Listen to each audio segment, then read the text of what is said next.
This is not financial advice, not legal advice, for entertainment and educational purposes only, and anything I say is my opinion. Please don't make any financial decision based on anything I say in these videos. That being said, hit the like button, subscribe button, all that YouTube algorithm stuff so you get the videos I put them out. See what I'm thinking, see me analyzing that data.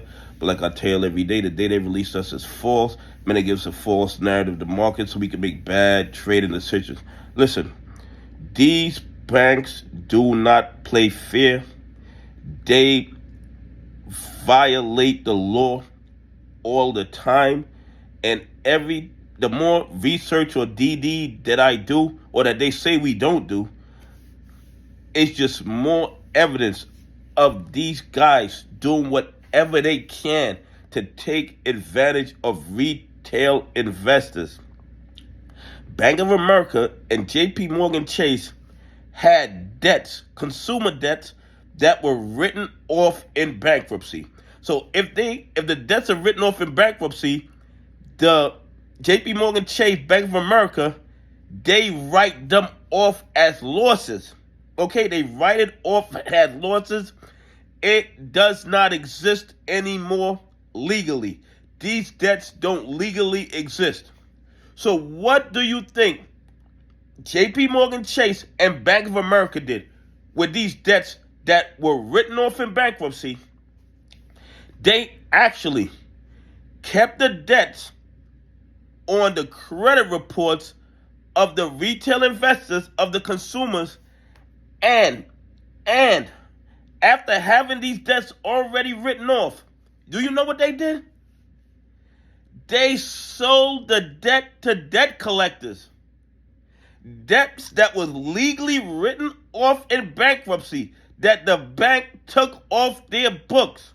They then took this debt that legally doesn't exist and sold it to collection agencies, who were then contacting these individuals, asking them to pay the debt that was legally absolved, legally disappeared in bankruptcy. These banks do not play fair, and you know why they're able to do this? Because once they were caught, were there any consequences for those actions? Absolutely not. All they did was take the debt off the consumer's credit report, and then it was business as usual.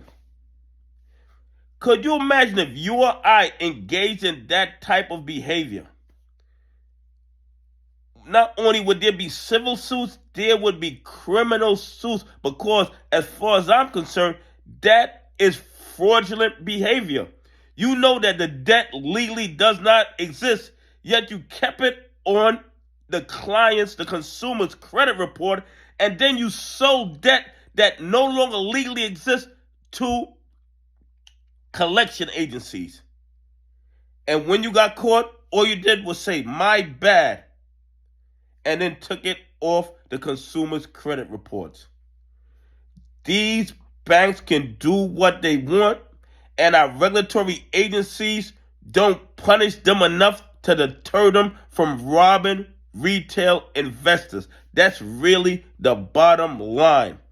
Anyway, please leave some comments. Tell me what you think. Do you think it's fair that the debts were legally written off, yet the banks were still putting them on your credit report and selling them to collection agencies to further put pressure on you to pay for loans that debt that legally did not exist? Anyway, have a great day. God bless, and I appreciate y'all on this journey with me.